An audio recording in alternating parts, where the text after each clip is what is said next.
एक बार एक व्यक्ति बौद्ध भिक्षु के पास आता है और कहता है, मास्टर, मैं एक बहुत ही सीधा और अच्छा व्यक्ति हूं। इतना सीधा ही आपने आज से पहले ही मुझसे सीधा व्यक्ति देखा होगा। मैं हमेशा ही सबकी मदद करने की कोशिश करता हूं, सबको खुश रखने की कोशिश करता हूं, लेकिन सब मेरा फायदा उठाते हैं, मेरा मजाक बनाते हैं और कोई भी मुझे गंभीरता से नहीं लेता।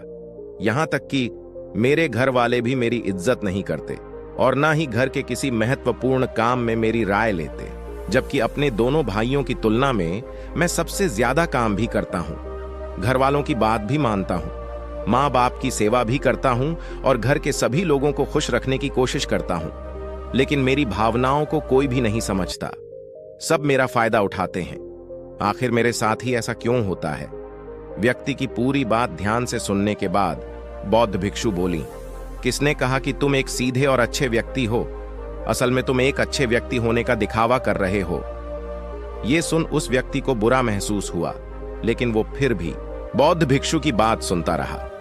बौद्ध भिक्षु ने उससे पूछा, अच्छा बताओ कि तुम हर व्यक्ति की मदद क्यों करना चाहते हो? क्यों तुम सबको खुश रखने की कोशिश करते हो? व्यक्ति ने कहा, ताकि सामने वाला मुझे भी खुश रखे, मेरी बात मानी, मेरी इज्जत करे, मेरी भावनाओं को समझें और मुझे एक अच्छा इंसान माने। बौद्ध भिक्षु ने कहा, बस यही तुम्हारी समस्या है कि तुम दूसरों को खुश रखने का प्रयास कर रहे हो ताकि वो भी तुम्हें खुश रखे। तुम अपनी खुशी दूसरों के अंदर ढूंढ रहे हो। तुम दूसरों की नजरों में अच्छा और खुद की तारीफ सुनने के लिए सामने वाली की जी हुजूरी कर रहे हो और फिर उम्मीद कर रहे हो कि सामने वाला भी तुम्हारे साथ ऐसा ही व्यवहार करेगा। तो ऐसा नहीं होता। कोई भी ऐसे व्यक्ति को गंभीरता से नहीं लेता जो लोगों की हर बात में हाँ मिलाता है। अब मैं तुम्हें कुछ ऐसी आदतें बताता हूं तो तुम और तुम्हारे जैसे खुद को अच्छा मानने वाले लोगों के अंदर होती हैं। पहली आदत, खुद को अच्छा मानने वाले लोग ये दिखाने की कोशिश करते हैं कि वो लोगों का ध्यान रखते हैं। उन्हें लोगों की चिंता है, इसीलिए वह सबकी मदद करने पहुंच जाते हैं, फिर चाहे सामने वाले को उनकी मदद की जरूरत हो या ना हो। दूसरी आदत, खुद को अच्छा मानने वाले लोग दूसरों से खुद की तारीफ के भूखे होते हैं, इसीलिए वो ज्यादातर मौकों पर वही काम करते हैं जिससे सामने वाला खुश हो और उनकी तारीफ करें। अगर उन्हें लगता है कि किसी काम से सामने वाला नाराज हो जाएगा तो वह उस काम को हाथ तक नहीं लगाते। तीसरी आदत, खुद को अच्छा मानने वाले लोगों को लगता है कि उन्हें अपनी कमियों और कमजोरियों को दूसरे लोगों से छुपाना चाहिए, क्योंकि उन्हें लगता है कि अगर दूसरों को उनकी कमियों और गलतियों के बारे में पता चल गया तो लोग उनका मजाक बनाएंगे, उनकी बेइज्जती करेंगे, उन पर गुस्सा होंगे और उन्हें एक कमजोर व्यक्ति मानेंगे। चौथी आदत, अच्छे लोग खुद की जरूरतों, खुद की प्राथमिकताओं को सबसे ऊपर रखने से डरते हैं, क्योंकि उन्हें लगता है कि ऐसा करने से ही दूसरे लोग उन्हें स्वार्थी समझेंगे और फिर वो लोगों की नजरों में एक अच्छे इंसान नहीं रह जाएंगे।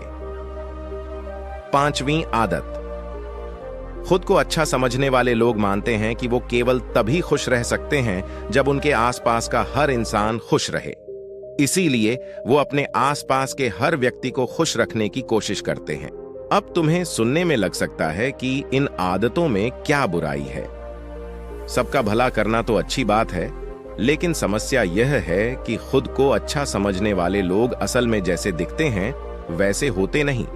ये अंदर से कुछ और ही होते हैं। जैसे कि पहला, अच्छाई का दिखावा करने वाले लोग ज्यादातर मौकों पर ईमानदार नहीं हो।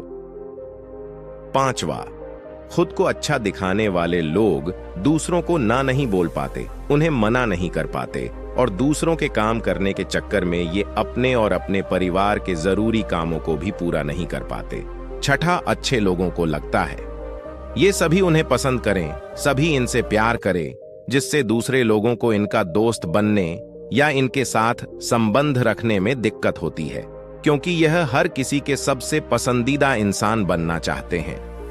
बौद्ध भिक्षु ने कहना शुरू किया, तुम्हें एक सीधा या दूसरों की नजरों में अच्छा इंसान बनने की तुलना में एक सुलझा हुआ इंसान बनने का प्रयास करना चाहिए। एक सुलझा हुआ इंसान वो होता है जिसे सबसे अच्छा इंसान बनने का कोई शौक नहीं है, वो जैसा है वैसा ही खुद को पसंद करता है। वो जानता है कि वो एक इंसान है और उसमें बहुत सी कमियां हैं और वह अपनी कमियों को स्वीकार्यता भी है। जेन मिस्टर ने आगे कहा, अगर तुम अपने जीवन से संतुष्ट नहीं हो तो अपने आप से 2 प्रश्न पूछो। पहला, क्या मैं अपने लिए वो जिंदगी बना रहा हूं जो मैं असल में अपने लिए चाहता हूं? और दूसरा, अगर मैं नहीं बना रहा तो क्यों नहीं बना रहा? जब तुम इन दोनों सवालों के बारे में गहराई से विचार करोगे, तब तुम जान पाओगे कि तुम अपनी मनचाही जिंदगी सिर्फ इसलिए नहीं बना पा रहे हो क्योंकि तुम दूसरों के सामने अच्छा बनने का प्रयास कर रहे हो, जिसकी वजह से तुम अपनी इच्छाओं और जरूरतों को प्राथमिकता नहीं देते हो और दूसरों को ही खुश करने में लगे रहते हो। इसीलिए अगर तुम एक खुशहाल और मनचाहे जिंदगी जीना चाहते हो तो एक सुलझा हुआ इंसान बनने का प्रयास करो, ना कि सीधा इंसान। इतना कहकर बौद्ध भिक्षु मौन हो गए। व्यक्ति को भी अब समझ आ चुका था कि उसे एक सुलझा हुआ इंसान बनना है, ना कि सीधा। उसने इतनी अमूल्य जानकारी के लिए बौद्ध भिक्षु का धन्यवाद किया और वहां से चला गया। दोस्तों, उम्मीद करता हूं कि आपको इस कहानी से बहुत कुछ सीखने को मिला होगा।